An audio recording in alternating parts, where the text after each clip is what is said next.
Oke, Assalamualaikum warahmatullahi wabarakatuh. Kembali lagi di Pesan Lisan. Nah, Pesan Lisan kali ini kita nggak sendirian. Kita bersama Teh Nindi dan ada Ibu Agati. Halo.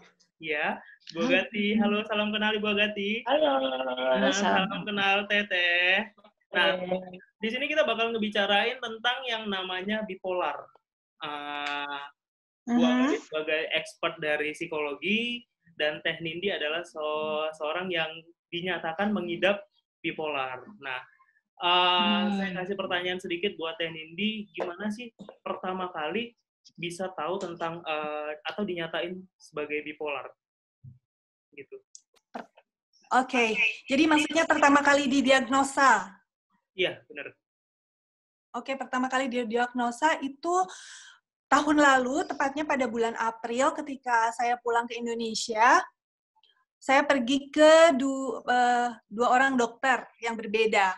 Karena saya kan orangnya nggak percayaan, jadi saya cari second opinion kan.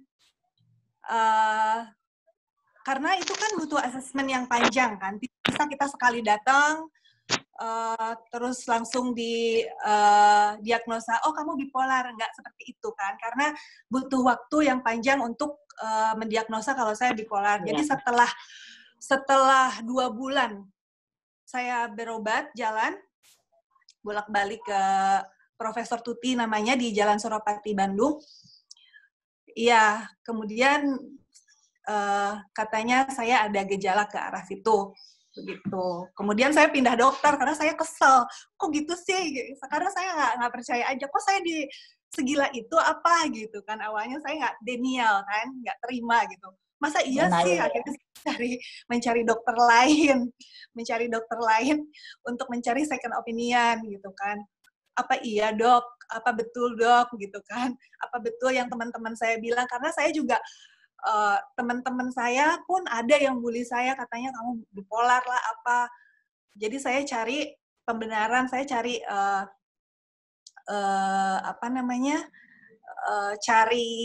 cari tahu ke dokter. Ya akhirnya dari situ saya tahu. Ya, tadi kan sudah tahu kan, tuh akhirnya berapa lama kemudian baru bisa kita aware bahwa kita itu ternyata ya saya bisa menerima deh kalau saya bipolar gitu. Iya, baru bisa menerima setelah proses waktu yang panjang, berapa bulan gitu kan. Kemudian saat ini Ibu sudah merasa agak tertolong dengan obat-obat atau perawatan yang diberikan oleh dokter? Saat ini ya, selama 1 tahun terakhir ini, saya masih terapi obat, dan ya cukup signifikan, tapi cukup melelahkan juga. Sebetulnya saya tidak suka minum obat, tapi ya mau tidak mau, suka tidak suka harus. Karena jika tidak ya saya belum bisa lepas. Oke, kalau ini ya Bu ya, mungkin bipolar itu kan ada 2, kira-kira ada ya yang muncul ada dua gejala. Misalnya dia sangat panik dan mungkin sedih sekali ya. Ini frekuensinya Ibu alami dalam kira-kira 1 tahun itu berapa kali? Manik, berapa kali depresi? Dari April ya, dari April 2019 sampai dengan sekarang, maniknya itu saya sudah merasakan 3 kali manik. Kalau depresi itu lebih banyak daripada manik. Depresinya lebih banyak daripada maniknya. Kalau manik saya masih bisa hitung 3 kali. Itu manik yang benar-benar ekstrim banget itu ada 3 kali. Tapi kalau depresinya lebih banyak, saya tidak bisa menghitung. Iya. Ya karena ini kan mungkin ada tingkat-tingkatannya Bu. Kalau misalnya sudah banyak seringkali, mungkin ya Ibu mesti tanya sama dokter apakah benar-benar bisa lepas obat atau tidak. Tapi saya rasa obat itu bisa diminimalkan Bu, asalkan orang di sekitar Ibu itu support, mendukung, dan bisa menerima apa adanya gitu. Jadi kalau saat Ibu lagi gembira, lagi senang, lagi impulsif, di sekitar Ibu itu paham dan Ibu sendiri bisa menjaga kira-kira pada saat gejala ini sudah keluar, sudah muncul, apa yang harus saya lakukan?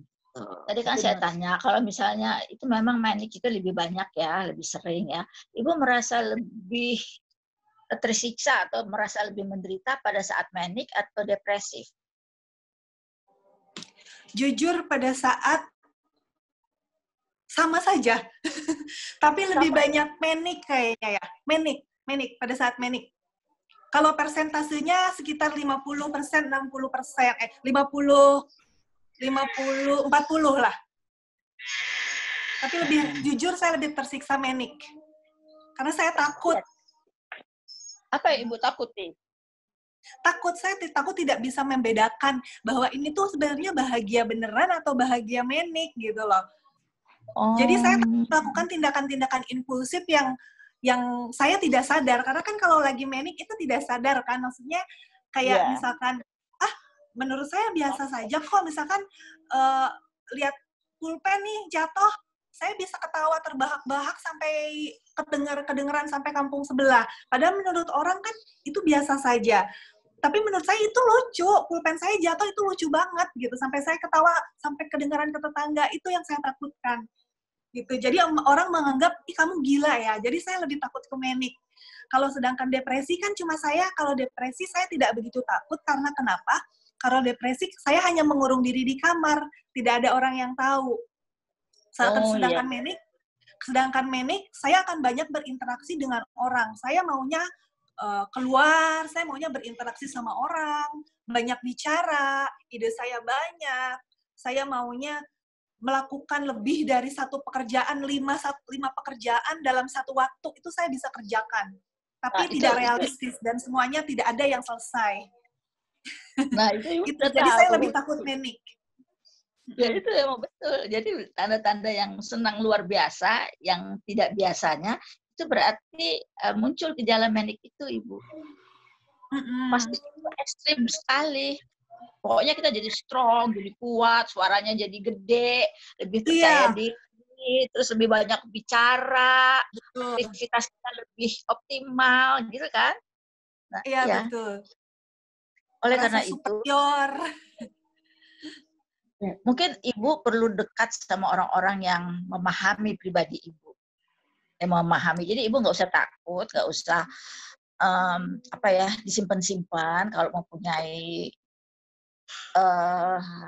mengidap ini ya, gangguan bipolar, Ibu bisa ceritakan aja supaya mereka sendiri juga merasa bisa mensupport Ibu pada saat Ibu muncul maniknya, dan dia juga bisa tenang, bisa mengerti, memahami Ibu. Iya, kebetulan baru 1 tahun belakangan ini saya baru tahu kan saya bipolar. Jadi saya baru punya nyali untuk speak up. Saya baru punya nyali untuk speak up di media sosial itu baru kemarin. Mungkin Pak Hamzah juga tahu, saya baru berani speak up, ya tujuan saya untuk mengedukasi teman-teman atau keluarga, untuk orang-orang yang tidak tahu apa itu bipolar, kenapa saya berubah. Mungkin orang mikirnya, saya kan kemarin tinggal di Indonesia ya Bu ya, saya baru pulang ke Indonesia setahun terakhir ini. Pas saya pulang ke Indonesia, saya berubah drastis total karena bipolar ini. Tapi kan mungkin sebagian orang yang tidak mengerti menganggap bahwa what's wrong with you, gitu kan. Jadi saya baru speak up di media sosial kemarin. Saya bilang, ya saya menjelaskan apa itu bipolar, dan menurut perspektif saya dan perspektif dokter dan para ahli.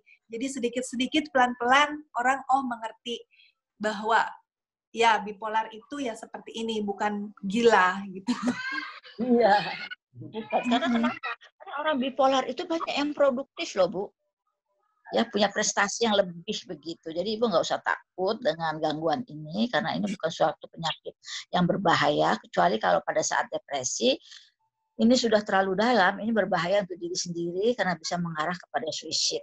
Tetapi kalau misalnya Ibu bisa memanfaatkan pada saat Ibu mengalami manik, itu bisa melakukan pekerjaan-pekerjaan yang cukup bagus ya, tapi Ibu sudah tandai bahwa saya ini memang lagi muncul nih.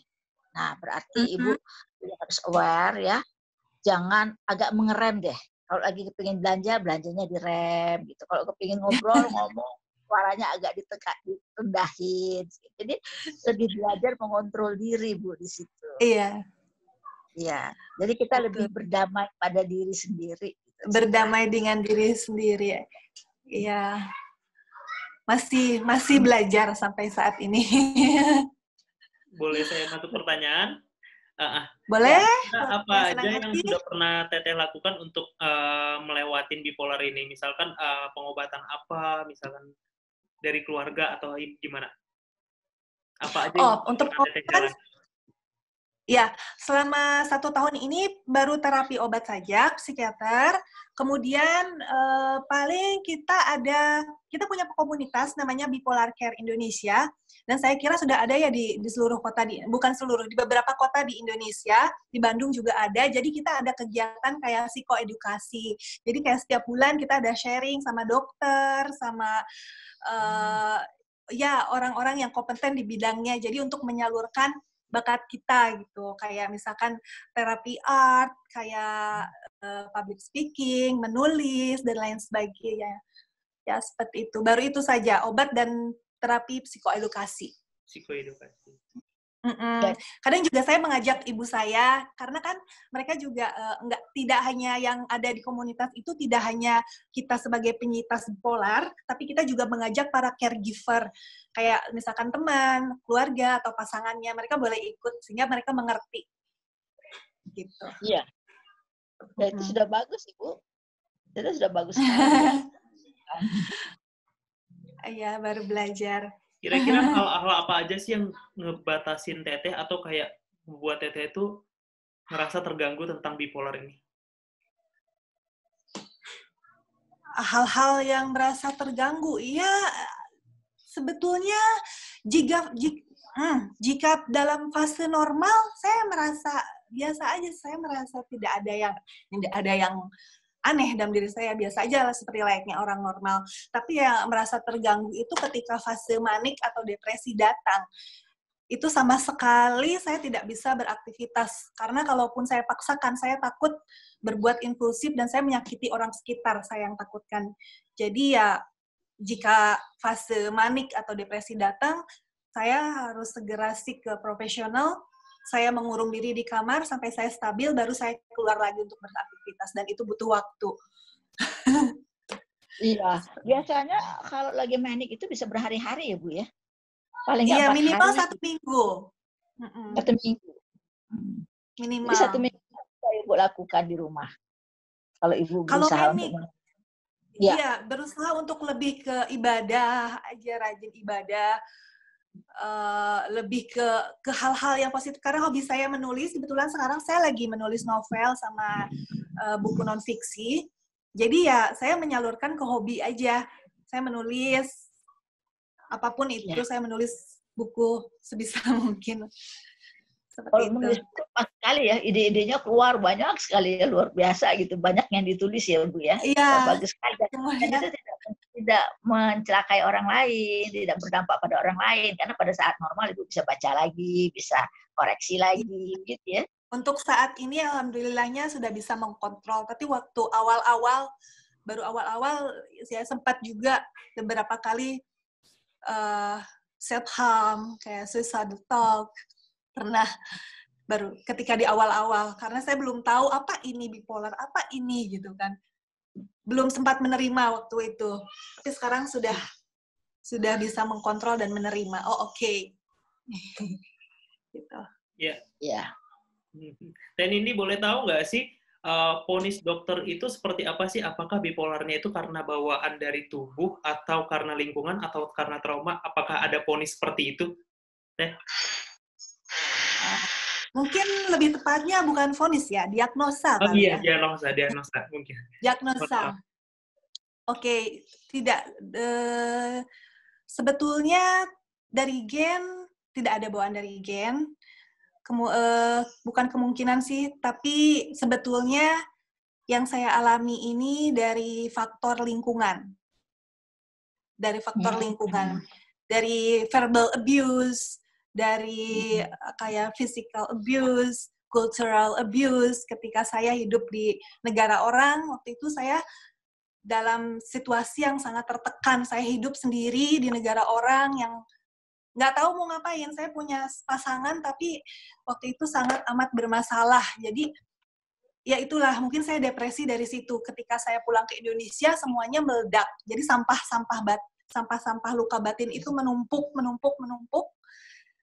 Karena saya tidak cure, karena saya takut berobat di negara orang, saya tidak tahu harus kemana dan harus bagaimana, saya takut juga dengan stigma masyarakat di sana, saya takut stigma dengan keluarga suami saya di sana, jadi saya memutuskan untuk diam dan memendam semuanya.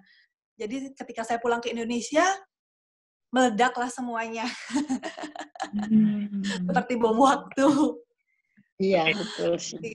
Boleh dijelasin Iya. sedikit Bu Agati tentang fobia ini seperti apa aja sih? Dan jenis-jenisnya ada apa aja? Bipolar. Maaf. Memang bipolar jenis itu sebenarnya ya, kalau definisi bipolar itu sendiri ya, kita lihat itu merupakan gangguan medis ya. Itu gangguan pada fungsi otak yang ditandai dengan adanya perubahan ekstrim ya, pada mood, energi, dan kemampuan seseorang dalam menjalani fungsinya sehari-hari. Jadi di sini ada gangguan pada fungsi transmitter. Tapi apa penyebab daripada gangguan itu kita nggak tahu, belum diketahui gitu. Nah, tapi kalau misalnya herediter ya, itu lebih sebagai pemicu, tapi bukan berarti penyebabnya itu adalah keturunan. Keturunan itu hanya sebagai pemicu. Tapi kalau orang tua atau ada keluarganya juga seperti itu lebih pemicu ya, lebih memungkinkan untuk muncul. Tapi gangguan dari lingkungan itu yang menyebabkan kita stres itu kemungkinan besar juga bisa menjadi penyebabnya. Jadi pada saat kita stres, kemudian kita depresi, itu sebenarnya banyak hal-hal yang bisa muncul yang bisa mengarah kepada gangguan kejiwaan. Jadi nggak hanya bipolar aja, tapi bisa juga gangguan-gangguan kejiwaan lainnya. Tapi ini kebetulan karena gangguan transmitter itu berhubungan dengan hal yang disebut bipolar, maka bipolar lah yang muncul. Gitu. Tapi ini kan bisa diimbangi dengan konsul ke psikolog juga, ke dokter juga. Kalau ke psikolog mungkin lebih banyak kita belajar bagaimana menyesuaikan diri kita dengan lingkungan sosial, bagaimana kita mengatur jadwal kita, bagaimana kita mengontrol diri kita, bagaimana kita bisa menerima diri kita, dan bagaimana kita itu bisa terbuka ya kepada orang. Tapi ibu kan sudah dari itu ya, ibu sudah bisa speak up dan segala macam, menulis, itu malah lebih daripada yang diharapkan yang sudah ibu lakukan. Emang betul harus punya komunitas, sudah bergabung dengan komunitas bipolar itu sangat bagus sekali.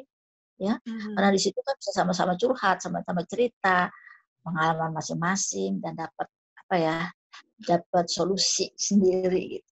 Ya. Benar. Iya. Karena Bu. Gitu. Oke, buat Teh Nindi, kira-kira buat teman-teman yang mungkin ngerasa sama seperti Teh Nindi, boleh kasih semangatnya atau apa gitu, tips-tips buat teman-teman supaya mereka nggak ketakutan, apalagi mungkin bagi yang pemula nih ya, mungkin ngerasa panik atau gimana gitu. Buat teman-teman di luar sana, jangan pernah takut untuk pergi ke profesional, baik itu ke psikiater ataupun psikolog. Tetap berjuang, berusaha, dan berdoa. Jangan pernah merasa sendiri. Ada saya di sini, ada komunitas, jangan pernah takut. Karena kalau tidak diobati atau kalian terlambat, itu akan merugikan diri kalian sendiri. Itu aja. Gitu. Kalau dari tips dari Ibu Agatinya sendiri? Kalau saya sendiri, bagi yang terkena gangguan bipolar, ini jangan merasa risau, takut ya. Ya nggak apa-apa, kita konsultasi. Sekarang sudah banyak dokter, banyak psikolog. Kita nggak usah segan-segan untuk bertanya. Nanti di sana akan diarahkan. Dan saya rasa itu obatnya sudah ada, kemudian penanganannya secara psikoterapi juga sudah ada. Mungkin kita bisa pakai psikoterapi, psikoeducation, pakai CBT. Nah, kan banyak sekali metode-metode yang untuk bisa membantu. Jadi dan satu lagi buat ya. kita bisa berprestasi maksimal sesuai dengan potensi ibu gitu. Jadi nggak usah merasa wah kalau dengan adanya bipolar kita jadi nggak bisa tampil, nggak bisa berprestasi, nggak produktif. Nah itu dihilangkan limiting beliefs gitu. Ya itu aja saya rasa. Betul. Dan satu lagi, kalian jangan pernah self-diagnose hanya bermodalkan Google. Dengan scrolling atau ikut-ikut kuis, kan banyak tuh ya di Google, ikut kuis untuk apakah Anda bipolar dan segala macam. Jangan pernah melakukan itu. Itu sangat tidak disarankan ya. Benar-benar. Berarti ternyata tidak membantu ya, Bu. Saya ambil kesimpulan sedikit ya, mungkin sebenarnya kalau menurut Bu Agarti tadi, sebenarnya orang-orang bipolar ini bisa memiliki kecerdasan yang luar biasa bahkan ya Ibu ya. Seperti itu ya Bu ya. Orang-orang bipolar itu ada juga orang yang cerdas, ada juga yang kurang cerdas. Tapi biasanya tidak ada hubungan antara bipolar dengan cerdas. Kalau emang dia awalnya asalnya udah cerdas, ya cerdas gitu. Cerdas ya. Tapi tetap bisa melakukan hal-hal seperti apapun ya. Bisa. Bipolar tidak mengurangi kemampuan dia untuk mengoptimalkan fungsi inteligensinya. Gitu. Hanya asal dia bisa menyesuaikan, bisa mengontrol emosinya pada saat manik, kemudian pada saat depresi dia tahu apa yang perlu dia lakukan. Gitu. Tapi saya rasa kalau mau berhenti obat itu harus konseling dulu ke dokter. Jangan tiba-tiba berhenti. Kalau berhenti itu akibatnya ya tetap melakukan manik dan depresif, tetap ada. Tapi kalau misalnya ibu tetap minum obat, ibu bisa berfungsi seperti normal, di mana ibu tidak merasa manik dan depresif. Itu aja bedanya. Kalau berhenti, itu tetap akan muncul, depresi tetap akan muncul, tapi ibu bisa mensiasati atau bisa mengcounter atau bisa bereaksi terhadap itu, bisa berdamai. Kalau ibu sudah pandai, sudah terampil untuk bisa menyesuaikan diri dengan kondisi ibu yang ibu merasa aman, nyaman, yang mungkin tidak berbahaya untuk ibu, ya bisa saja gitu. Tapi tentu mesti dituntun dengan ahli juga ya. Benar-benar. Iya, betul sekali. Oke, buat Teh Nindi, kan ini lagi zamannya masa COVID nih. Kira-kira berpengaruh nggak buat Teteh sendiri di dalam rumah ini? Karena kan nggak bisa aktivitas, nggak bisa kemana-mana. Pengaruh besar nggak sih? Berpengaruh, iya. Tapi tidak sebesar itu, karena pada dasarnya saya orang introvert ya. Saya lebih suka diam di rumah, dan saya lebih suka menulis. Jadi, tidak begitu banyak melakukan kegiatan di luar rumah, kecuali ya, kadang saya suka pergi workout, kayak riding bicycle, misalkan sepedaan, sebentar, kayak walking, jogging, sebentar, udah pulang lagi. Udah gitu aja sih. Ya, untuk stres ya memang sih ada bosannya juga, karena kita nggak bisa ketemu teman-teman, tapi kan sekarang sudah canggih ya. Kita bisa ketemu secara virtual, kita masih bisa berkomunikasi, bersilaturahmi melalui Zoom, WhatsApp, dan lain sebagainya. Jadi ya menurut saya tingkat kestresannya masih bisa tolerir ya. Tolerir. Bagi saya, tapi tidak berarti juga untuk sebagian orang yang, apalagi orang-orang ekstrovert. Benar. Seru banget ya. Tadi udah dari Teh Nindi, dari Ibu Agarti, bincang-bincangnya. Mungkin nanti ke depannya kita bisa ngobrol-ngobrol bareng lagi. Tapi untuk kali ini, sekian dulu buat kita ya, Bu. Makasih ya, Bu Agarti. Terima kasih, Bu Agarti. Terima kasih. Dari pesan listener, dan semoga kita bisa dapat menginspirasi teman-teman lainnya dan dapat memberikan edukasi-edukasi lainnya buat teman-teman ya. Terima kasih. Ya,